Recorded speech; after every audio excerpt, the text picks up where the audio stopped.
Chittorgarh train station जो पिछले 50 सालों से बंद पड़ा है।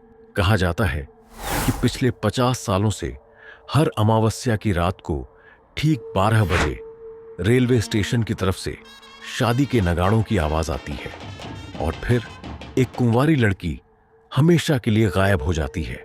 आज वो दिन फिर से लौट आया था। आज वो काली अमावस्या की रात थी। गांव वाले डरे सहमे आपस में बातें कर रहे थे। अरे मोहित, आज वो काली अमावस्या की रात फिर से आ गई है। वो भूतिया बारात आज फिर से आने वाली है हमारे गांव में। अरे हाँ महेश, ये मनहूस रात आज फिर से आ गई है। अब ना जाने किसकी बेटी या फिर किसकी बहन इस गांव से आज हमेशा के लिए चली जाएगी। अरे भैया, आप चिंता मत कीजिए। आज मैंने गांव के मंदिरों में पुजारियों को बैठा दिया है। देखता हूं कैसे वह भूतिया बारात आज हमारे गांव में घुसती है। पूरे गांव में आज एक अलग ही सन्नाटा फैला हुआ था। चारों तरफ एक डर का माहौल था जो कि हर अमावस्या को आमतौर पर गांव में रहता है। लेकिन इसी के साथ आज गांव के मंदिरों में उस भूतिया बारात को गांव में न घुसने के लिए पूजा हो रही थी। गांव के लोग मंदिरों में जाकर भगवान से प्रार्थना कर रहे थे। देखते ही देखते शाम हो गई थी। गांव में चारों तरफ अंधेरा होने लगा था। तकरीबन 8 बजे बज रहे थे। तभी हम देखते हैं कि गांव की एक चाय की दुकान पर कुछ लोग बातें कर रहे हैं। अरे काका, आज फिर से ठीक रात 12 बजे वो भूतिया बारात हमारे गांव में आने वाली है। मगर मुझे यह समझ नहीं आता काका कि कब तक यह बारात हमारे गांव में ऐसे ही कुंवारी लड़कियों को ले जाएगी। क्या कोई भी इसे रोक नहीं सकता है? जयवर्धन सिंह बड़े ही गुस्से के साथ यह बात रामू काका को बोलता है। तभी रामू काका बोलते हैं, बेटा, गांव वालों ने कोशिशें तो बहुत की थी उस भूतिया बारात को रोकने की, लेकिन ऐसा कहकर रामू काका एकदम से रुक गए। तभी जयवर्धन ने पूछा, लेकिन क्या क्या हुआ था जब उस भूतिया बारात को रोकने के लिए गांव वाले गए थे? बताइए। रामू काका एक लंबी सांस लेकर बोले, उस रात जब गांव के 10 से 12 लोग उस भूतिया बारात को रोकने गए थे, जिसमें मेरे पिता भी थे। लेकिन उस रात के बाद मैंने मेरे पिता और उन गांव के लोगों को आज तक कभी नहीं देखा। गांव के लोग इस हादसे से काफी डर गए थे, जिस वजह से उस दिन के बाद गांव वाले ने उस भूतिया बारात के सामने जाने की कभी भी हिम्मत नहीं की, क्योंकि गांव वालों को यह समझ आ गया था कि अगर वह भूतिया बारात के सामने गए तो वह जिंदा कभी नहीं लौटेंगे। यह बात सुन जयवर्धन और प्रताप सहम गए थे। तभी जयवर्धन बोला, लेकिन काका, वो भूतिया बारात तो सिर्फ कुंवारी लड़कियों को ले जाती है, तो फिर उस दिन गांव वाले क्यों गायब हुए? क्योंकि बेटा, गांव वालों ने उनके सामने जाने की हिम्मत की थी। और जो भी अमावस्या की रात घर के बाहर रहता है और अगर उन बारातियों की नजर तुम पर पड़ गई तो वह तुम्हें भी साथ ले जाते हैं। इसीलिए वो गांव वालों को भी साथ ले गए। तभी डरती हुई आवाज में प्रताप बोला, लेकिन काका, क्या आपने कभी इस भूतिया बारात को देखा है? नहीं बेटा, मैंने आज तक उस भूतिया बारात को नहीं देखा। कभी हिम्मत ही नहीं हुई देखने की। रामू काका ने अपनी बात खत्म ही की थी कि उनके पास बैठे महेश काका बोलते हैं, तुम सबकी बातें खत्म हो गई हो तो अब हम सबको तुरंत ही अपने घर जाना चाहिए, क्योंकि रात बहुत हो गई है, 11 बज गए हैं। काका की बातें सुनकर सभी लोग अपने घरों की ओर जाने लगते हैं।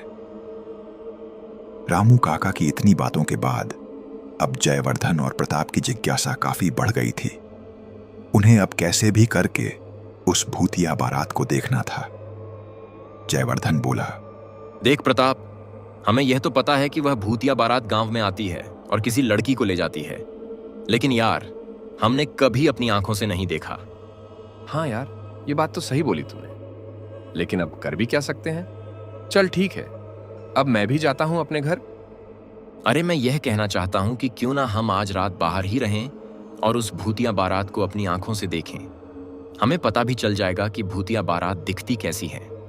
अरे जयवर्धन, तू क्या पागल हो गया है? पता नहीं तुझे रामू काका ने क्या बोला था। अगर वो भूतिया बारात तुम्हें देख लेगी तो तुम्हें भी ले जाएगी, और मुझे कोई मरने का शौक नहीं है अभी। अरे प्रताप, मुझे भी पता है ये, लेकिन हम थोड़ी ना उस बारात के सामने जाएंगे, बल्कि हम तो उन्हें छुप के देखेंगे और उन्हें पता भी नहीं चलेगा कि हम उन्हें देख रहे थे। अब समझ आया? लेकिन यार कहीं उस भूतिया बारात ने हमें देख लिया तो नहीं भाई। रहने दे उस भूतिया बारात को देखना। और तूने सुना नहीं था उस समय रामू काका ने क्या बोला था? भूल कर भी घर के बाहर नहीं रहना। अरे प्रताप यार, चल ना, इतना भी क्या डरना।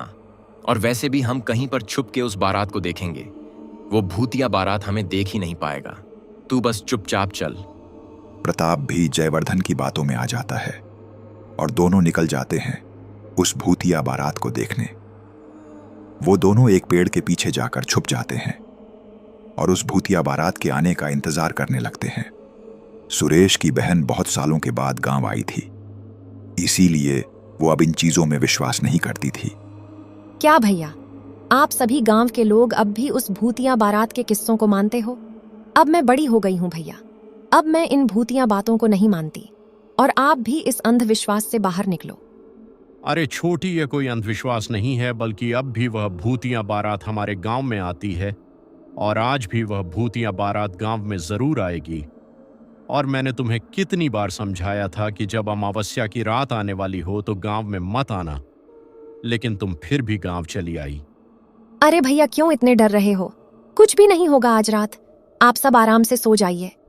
अरे प्रिया, तुम पढ़ी लिखी हो, ये हमें पता है, लेकिन यह तुम्हारा शहर नहीं है, ये गांव है गांव, और यहाँ अब भी अमावस्या को वो भूतिया बारात जरूर आती है। सुरेश की पत्नी कंचन यह बात प्रिया को समझा ही रही थी। तभी हम देखते हैं कि रात के 12 बस अब बजने ही वाले थे। गांव के लोग अपनी बेटियों को लेकर अपने घरों के दरवाजे बंद करके बैठे थे। अरे कोमल, 12 बज गए हैं। वो भूतिया बारात किसी भी वक्त गांव में आती ही होगी। हे भगवान, हमारी बेटी की रक्षा करना। तभी हम देखते हैं गांव में चारों तरफ एक अलग सी शांति फैल गई थी। रात अब बहुत डरावनी हो गई थी। कुत्तों ने अब भौंकना बंद कर दिया था। चारों तरफ एक काला धुआं फैल गया था। हवा मानो पूरी तरह रुक सी गई थी। तभी ट्रेन स्टेशन की ओर से शादी के नगाड़ों की आवाज आने लगती है। तुमने सुना कोमल, ये वो शादी के नगाड़ों की आवाज को वो भूतिया बारात आ गई है। हे भगवान, हमारी रक्षा करना। उधर प्रताप और जयवर्धन डरे सहमे उस पेड़ के नीचे खड़े थे। तभी प्रताप बोला, अरे यार, लगता है आज तू मरवा के ही माने। भाई चल ना घर, रहने दे ये भूतिया बारात को देखना। कहीं गलती से उस भूतिया बारात ने हमें देख लिया तो। अरे कुछ नहीं होगा यार, मैं हूं ना तेरे साथ। बस हम उस भूतिया बारात को देखेंगे और फिर चुपके से घर चले जाएंगे। कुछ नहीं होगा, तू बस चुपचाप खड़ा रहे यहाँ। वो दोनों बातें कर ही रहे थे कि उन्हें शादी के डोल नगाड़ों की आवाज आने लगती है। पहले ये आवाज धीरे, फिर तेज और फिर बहुत तेज आने लगी। नगाड़ों की आवाज सुन प्रताप बोला, अरे मर गए रे जयवर्धन, वो भूतिया बारात की आवाज सुनाई दे रही है। मुझे लगता है वो ट्रेन से निकल गई है और गांव की ओर बढ़ रही है। तभी हम देखते हैं कि सफेद धुएं से एक भूतिया बारात निकलकर गांव की तरफ बढ़ने लगती है। इस भूतिया बारात में किसी का पूरा शरीर झला हुआ था, तो किसी का मुंह और सबकी आंखें खून से भरी हुई थी। कोई नाच रहा था तो कोई नगाड़े बजा रहा था, और ऐसे ही यह बारात धीरे धीरे गांव की ओर लगातार बढ़ते जा रही थी। थोड़ी ही देर में यह भूतिया बारात गांव में आ जाती है। भूतिया बारात में सभी भूतों के चेहरे पर अब एक डरावनी हंसी आ गई थी।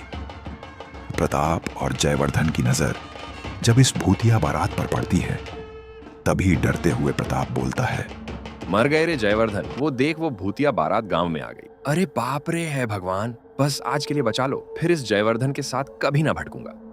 दोनों के दोनों ही उस भूतिया बारात को देखकर मानो वहीं जम जाते हैं। उनका शरीर उस भूतिया बारात को देखकर कांप रहा था। दोनों उस भूतिया बारात को देखकर बहुत ज्यादा डर जाते हैं। वो भूतिया बारात आगे जाकर रुकती है सुरेश के घर के आगे। वो भूतिया दूल्हा सुरेश के घर का दरवाजा तोड़कर सुरेश के घर में घुस जाता है। तभी राजू डरती हुई आवाज में बोला, नहीं, मैं अपनी बहन को तुम्हारे साथ हरगिज नहीं भेजने वाला, चाहे मुझे अपनी जान ही क्यों ना देनी पड़े। मैं अपनी बहन को तुझे नहीं दूंगा। तुम्हारी बहन तो आज मेरे साथ जाएगी ही जाएगी। तुम में से कोई भी मुझे नहीं रोक सकता है, और अगर मुझे रोकने की कोशिश भी की तो तुम अपनी जान से हाथ धो बैठोगे। इसीलिए मेरे सामने से हट जाओ। मैं अपनी दुल्हन को ले जाने आया हूँ। सुरेश और उसकी पत्नी जब उसके सामने से नहीं हटते हैं तो वो भूतिया दूल्हा उन दोनों को मार देता है। और यह सब देखकर प्रिया जोर जोर से रोने लगती है, गिड़गिड़ाने लगती है। लेकिन फिर भी वो भूतिया दूल्हा उसकी एक भी नहीं सुनता है और उसे उठाकर अपने साथ रेलवे स्टेशन की ओर ले जाने लगता है। सभी भूतियां बाराती नाचते गाते अपनी बारात को स्टेशन की ओर ले जाने लगते हैं। जब यह बारात गांव से जा रही थी तब प्रताप और जयवर्धन अब भी वहीं पेड़ के नीचे खड़े देख रहे थे। थोड़ी ही देर में वो बारात रेलवे स्टेशन पर पहुंच जाती है। तभी स्टेशन पर बहुत धुआं फैल जाता है, ऐसा धुआं जिसमें देखना भी मुश्किल था। तभी अचानक उसी धुआं से कहीं से ट्रेन आती है। वो ट्रेन उस स्टेशन पर आकर रुक जाती है। उस ट्रेन के आसपास काफी ज्यादा धुआं फैला हुआ था। तभी वह भूतिया दूल्हा प्रिया को खींचकर ट्रेन की ओर ले जाने लगता है और फिर प्रिया को उस ट्रेन में बैठाते ही वो ट्रेन बड़ी ही तेजी से चलने लगती है और थोड़ी ही देर में वो धुआं बनकर गायब हो जाती है।